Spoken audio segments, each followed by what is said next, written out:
नमस्कार। भारत बनाम पाकिस्तान ये शब्द सुनते ही अक्सर क्रिकेट मैच याद आता है ना? लेकिन आज हम क्रिकेट की पिच पर नहीं बल्कि एक बहुत ही अलग मैदान पर बात करेंगे। हम आंकड़ों और तथ्यों की दुनिया में गोता लगाएंगे, ये समझने के लिए कि सैन्य ताकत के मामले में ये दोनों देश असल में कहाँ खड़े हैं। तो सवाल बहुत सीधा है, सैन्य ताकत में कौन आगे है, भारत या पाकिस्तान? लेकिन जानते हैं, इसका जवाब सिर्फ हथियार गिनने जितना आसान नहीं है। आज हम हर एक पहलू को खंगालेंगे, इतिहास से लेकर आज की टेक्नोलॉजी तक।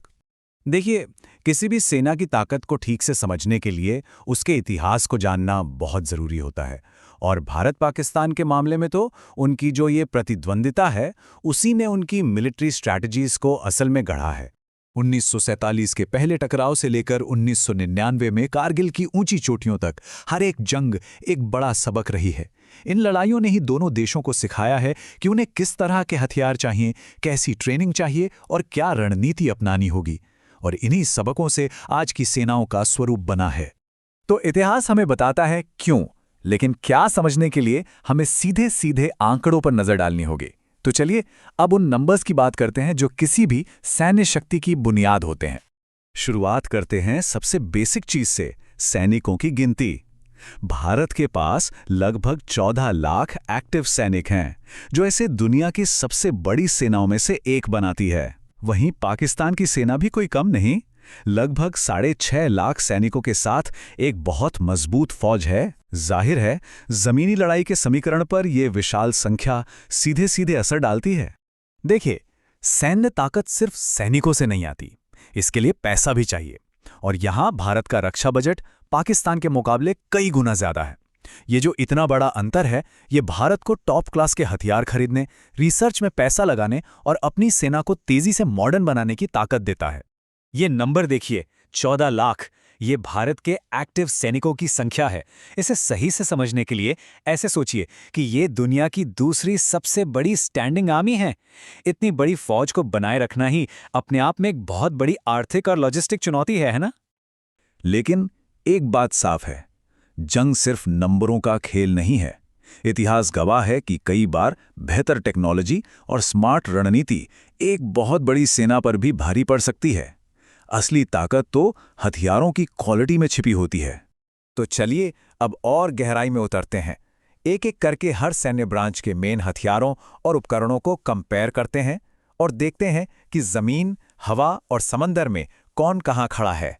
अगर जमीन की बात करें तो यहां नंबर्स एक बिल्कुल साफ कहानी बताते हैं। भारत के पास टैंक, तोपखाने और बख्तरबंद गाड़ियों की संख्या काफी ज्यादा है। इसका मतलब यह है कि अगर कोई पारंपरिक युद्ध होता है तो ये बढ़त भारत को एक मजबूत आक्रामक बढ़त देती है।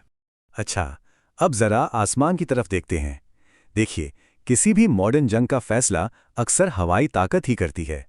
यहां भी भारत के पास लड़ाकू और ट्रांसपोर्ट विमानों की संख्या ज्यादा है। लेकिन जैसा हम आगे देखेंगे, हवाई जंग में संख्या से भी ज्यादा जरूरी कुछ और होता है। और वो जरूरी चीज है टेक्नोलॉजी। यही वो पॉइंट है जहां मामला बहुत दिलचस्प हो जाता है। एक नया 5th जनरेशन का फाइटर जेट पुरानी पीढ़ी के 10 विमानों पर भी भारी पड़ सकता है। तो सवाल सिर्फ ये नहीं है कि किसके पास कितने विमान हैं, असली सवाल ये है कि किसके विमान ज्यादा मॉडर्न, ज्यादा खतरनाक और ज्यादा स्मार्ट हैं। अब नौसेना की ताकत पर नजर डालें तो यहां एक बहुत ही बड़ा अंतर साफ साफ दिखता है। भारत के पास एयरक्राफ्ट कैरियर्स हैं। ये वो ताकत है जो उसे अपने समुद्री तटों से बहुत दूर खुले समुद्र में भी अपनी ताकत दिखाने की क्षमता देती है। ये क्षमता पाकिस्तान के पास नहीं है। चलिए अब हम इस पूरे विश्लेषण के सबसे गंभीर और शायद सबसे जरूरी पहलू पर आते हैं, परमाणु हथियार। ये एक ऐसा फैक्टर है जो लड़ाई के सारे समीकरणों को पूरी तरह से बदल कर रख देता है। ये सब जरा ध्यान से देखें, न्यूक्लियर ट्रायड, ये इस पूरी बहस का कह सकते हैं कि सबसे महत्वपूर्ण हिस्सा है। इसका मतलब क्या है? सीधा सा मतलब है कि अगर किसी भी तरह का हमला हो जाए तो उसके जवाब में परमाणु हमला करने की पक्की गारंटी। सोचिए, अगर जमीन और हवा में मौजूद ठिकाने तबाह भी हो जाएं, तब भी समंदर में छुपी पनडुब्बी से जवाबी हमला किया जा सकता है। और यही सबसे बड़ा डेटरेंट है, यानी वो चीज जो दूसरे को हमला करने से रोकती है। तो यहां दोनों देशों की परमाणु क्षमताओं का एक अनबायस्ड नजरिया है। अंदाजा है कि वॉरहेड्स की संख्या लगभग बराबर है, लेकिन असली फर्क यहां है, भारत ने अपना न्यूक्लियर ट्रायड पूरा कर लिया है, जबकि पाकिस्तान अभी भी अपनी समुद्र आधारित क्षमता को विकसित कर रहा है। ये जो लाइन है, ये परमाणु हथियारों के सिद्धांत को बिल्कुल सटीक तरीके से बताती है। इनका असली मकसद जंग लड़ना है ही नहीं, बल्कि जंग को शुरू होने से रोकना है। ये एक दूसरे को पूरी तरह तबाह कर देने का डर ही है जो दोनों पक्षों को किसी भी बड़े टकराव से दूर रखता है। अच्छा, तो अब तक हमने नंबर्स की बात की। अब उन फैक्टर्स पर फोकस करते हैं जो किसी स्प्रेडशीट पर तो नहीं दिखते, लेकिन असल में फौज कितनी असरदार है ये तय करते हैं। क्योंकि लड़ाइयां सिर्फ कागज पर नहीं लड़ी जाती। एक सच ये भी है कि जंग सिर्फ मैदान पर नहीं बल्कि फैक्ट्रियों और बैंकों में भी लड़ी जाती है।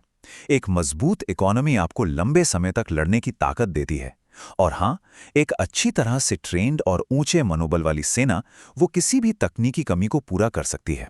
यही वो चीजें हैं जो असल में जीत और हार का फैसला करती हैं। जाहिर है, कोई भी देश जंग के वक्त विदेशी हथियारों के भरोसे नहीं रहना चाहता, और इसीलिए भारत और पाकिस्तान दोनों ही आत्मनिर्भरता के रास्ते पर चल रहे हैं। अपना खुद का टैंक या फाइटर जेट बनाना सिर्फ एक इंडस्ट्रियल गोल नहीं है, ये एक स्ट्रैटेजिक जरूरत है। डिफेंस बजट का ये चार्ट भी एक दिलचस्प कहानी बताता है। सारा का सारा पैसा नए हथियारों पर खर्च नहीं होता। एक बहुत बड़ा हिस्सा सैनिकों की सैलरी, मेंटेनेंस और ऑपरेशंस पर चला जाता है। तो जब भी हम बजट के आंकड़ों को देखते हैं, हमें ये बात भी ध्यान में रखनी चाहिए। तो इस पूरे विश्लेषण के आखिर में हम इस नतीजे पर पहुंचते हैं कि असली सवाल सिर्फ ये नहीं है कि कागज पर कौन ज्यादा मजबूत दिख रहा है, बल्कि असली सवाल ये है कि ये सारे जटिल फैक्टर, आर्थिक, तकनीकी और रणनीतिक, ये सब मिलकर एक साथ कैसे काम करते हैं। सच्ची सैन्य शक्ति इन सभी पहलुओं का एक मिला जुला रूप ही है। और अंत में हम आपको इस एक सवाल के साथ छोड़े जा रहे हैं। दक्षिण एशिया का भविष्य असल में क्या तय करेगा, हथियारों की ताकत या फिर आर्थिक तरक्की और आपसी समझ? इस सवाल का जवाब ही इस पूरे क्षेत्र की शांति और स्थिरता का भविष्य लिखेगा।